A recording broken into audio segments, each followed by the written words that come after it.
The South African government has announced that it intends to start a 100 billion rand fund that it intends to source from the private sector, but surprise, surprise, it would be a race-based fund aimed at, as they say, empowering black businesses by giving them money that would be sourced from the private sector.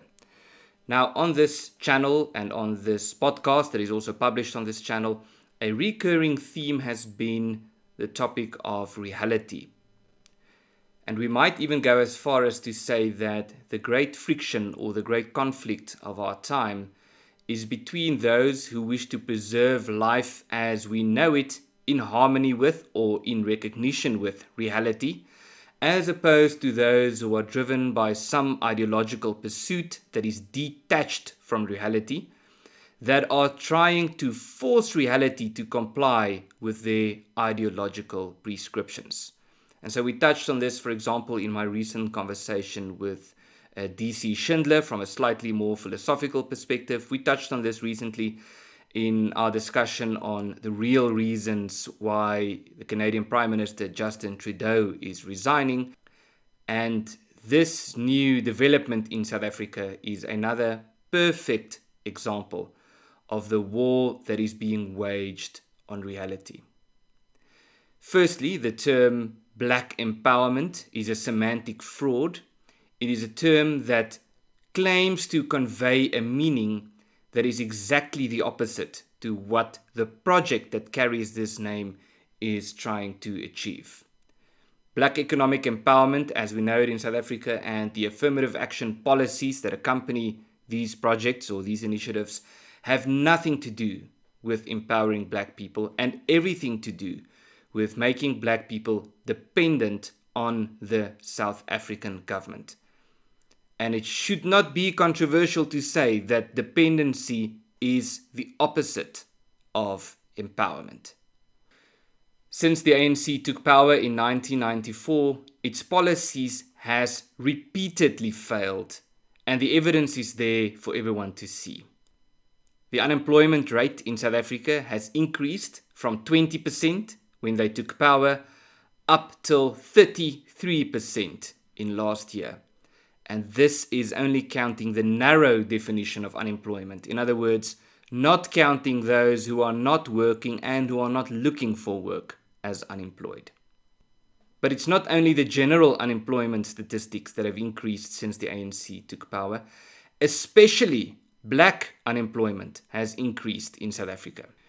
When the ANC took power in 1994, black unemployment in this country stood at 22%.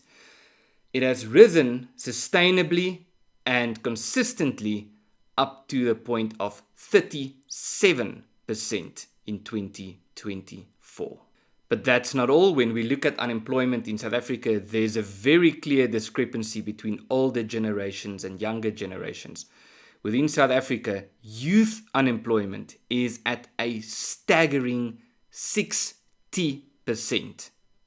60% youth unemployment in South Africa. Now, obviously, this is the consequence of the policies that have been implemented over the last 30 years. If you've been in power for 30 years, you cannot blame the previous government for the failures that are evident in society today. Yet, the ANC in South Africa and their allies and those in power in South Africa would really like us to believe that the solution to these failures is that we should keep implementing the policies that have led to these failures, but only more aggressively. Once again, as if a more aggressive implementation of a failed policy would not lead to a more aggressive failure. But an interesting phenomenon has developed in South Africa over the last few years, which is that the South African government and those in power have lost their power to truly govern or micromanage society as they would like to do. And so to a large extent, the question as to whether policies such as these would succeed depends not on whether they are implemented by the government, but depends on whether the private sector plays along, whether the private sector makes these policies a reality.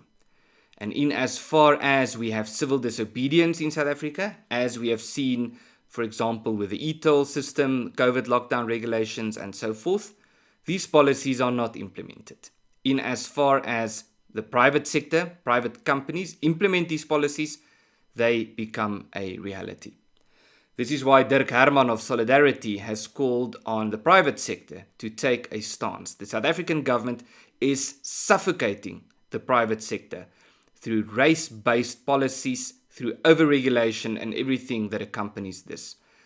They want to keep implementing such policies, and they are trying to be increasingly radical in the policies that they are trying to implement. Whether we're talking about this 100 billion rand fund that aims to give preferential to people on a race basis, whether we're talking about expropriation of private property without compensation, national health insurance, and so forth. The efficacy or the sustainability of these policies depend on the extent to which people comply. And so it is high time in South Africa that the private sector takes a much stronger stance against the implementation of such policies. Civil disobedience is a controversial thing, but sometimes we find that it's the only moral thing to do.